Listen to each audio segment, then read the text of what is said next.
Answer इसका कहाँ से कहाँ तक होगा, यहाँ तक हो जाएगा कि जब हम किसी परावैद्युत पदार्थ को बाह्य विद्युत क्षेत्र में रखते हैं तो परावैद्युत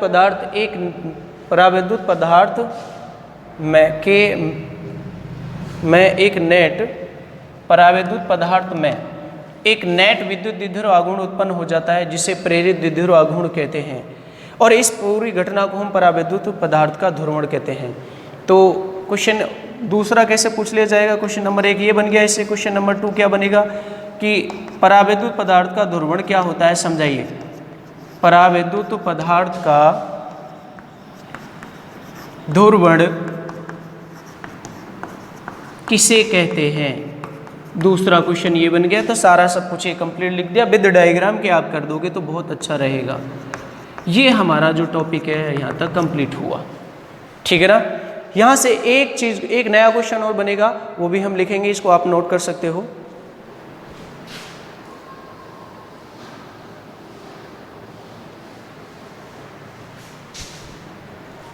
देखिए बेटा, यहाँ से एक क्वेश्चन क्या बनेगा,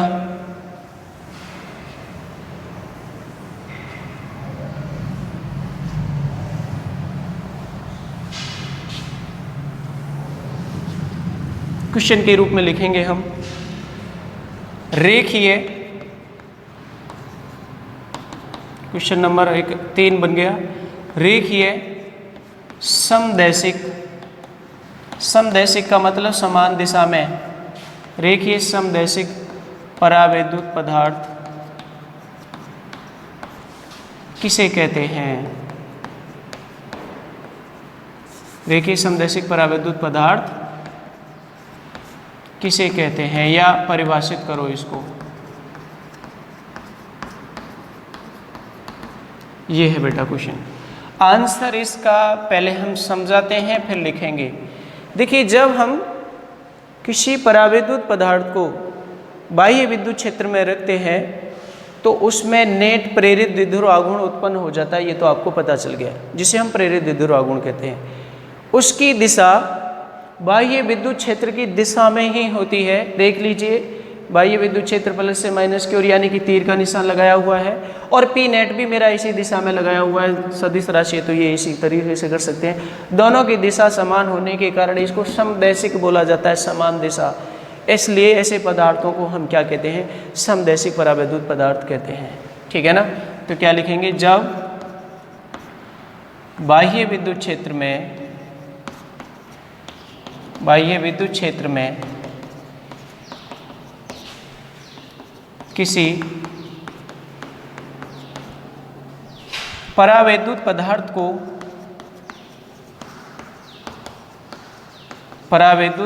को रखते हैं तो पदार्थ के अंदर नेट द्विध्रुव आघूर्ण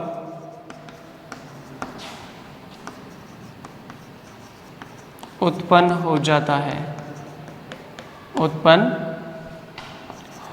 है, जिसे प्रेरित द्विध्रुव आघूर्ण कहते हैं। और जिसकी, यहाँ पे तो लिखेंगे जिसकी दिशा बाह्य विद्युत क्षेत्र की दिशा में होती है, बाह्य विद्युत क्षेत्र की दिशा में होती है। ऐसे पदार्थों को हम क्या कहते हैं, ऐसे पदार्थों को रेखीय समदैशिक परावैद्युत पदार्थ कहते हैं, परावैद्युत पदार्थ कहते हैं। तो ये हमारा परावैद्युत पदार्थों का ध्रुवण किसे कहते हैं, ये भी पता चल गया हमें। रेखीय समदैशिक परावैद्युत पदार्थ किसे कहते हैं, ये भी पता चल गया। हमारा नेक्स्ट वीडियो में रहेगा कि एक नई राशि निकल के आएगी, उसको हम क्या कहते हैं, ध्रुवण घनत्व या ध्रुवण सदिश वो क्या होती है, एक टॉपिक उसको कराने के बाद में, उसके बाद में आपका टॉपिक स्टार्ट होगा विद्युत धारिता वाला। ओके, तो ये आप इस वीडियो को ढंग से समझेंगे, बढ़िया तरीके से समझेंगे, एकदम क्लियर करके रब पर लिख करके आराम से समझेंगे कि क्यों, क्या होता है, क्यों हो जाता है कि जब हम बाह्य विद्युत क्षेत्र में रखते हैं। तो देखिए, बाह्य विद्युत क्षेत्र का जो प्रभाव होता है वो उस प्रभाव के कारण ये इसमें जितने भी अणु होते हैं वो एक दिशा में संरेखित हो जाते हैं, और संरेखित हो जाते हैं तो ऐसे पदार्थों को हम क्या कहते हैं, रेखीय समदेशिक पदार्थ भी कहते हैं। ऐसे भी लिखा हुआ मिल सकता है, ठीक है ना। तो देखिए, एक छोटी सी चीज़ मैं समझाता हूँ, नीचे रफली समझा रहा हूँ मैं, कि अगर किसी चालक प्लेटों के अंदर, मतलब बीच में ये विद्युत क्षेत्र, इनका बाह्य विद्युत क्षेत्र, इसके बीच में चालक को रखा जाए, को चालक को नहीं रखें, तो देखिए क्या होगा, इसमें क्या होगा कि यहाँ पर माइनस माइनस इकट्ठे हो जाएंगे और यहाँ पर प्लस प्लस इकट्ठे हो जाएंगे, सिर्फ चालक में हो जाएगा। और इसका जो माइनस आवेश का मान है वो प्लस आवेश के बराबर होगा, और इस प्लस आवेश का माइनस आवेश के बराबर होगा। बाह्य विद्युत क्षेत्र और का आपकी दिशा होगी ये E0, और इसके अंदर जो विद्युत क्षेत्र हुआ वो E1 मान लीजिए, वो इसकी दिशा में विपरीत होगा, क्योंकि प्लस से माइनस की ओर होता है। ये परिमाण में समान होंगे, दिशा में विपरीत होंगे, तो एक दूसरे को निरस्त कर देंगे, तो अंदर विद्युत क्षेत्र बचता है 0।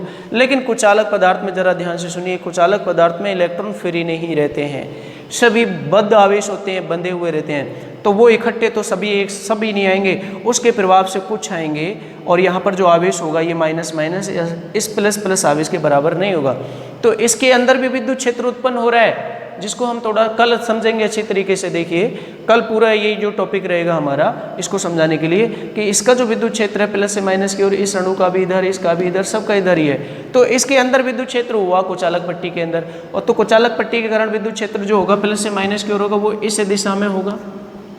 तो ये इसको आप E1 मान सकते हो, लेकिन E1 का मान छोटा होगा E0 से, क्योंकि ये जो आवेश हैं इसकी तुलना में कम है। तो यहाँ पर इसके अंदर जो कुल विद्युत क्षेत्र बचेगा वो 0 नहीं बचेगा, वो क्या बचेगा, वो कल वाले टॉपिक में हम बताएंगे अच्छे तरीके से। ओके।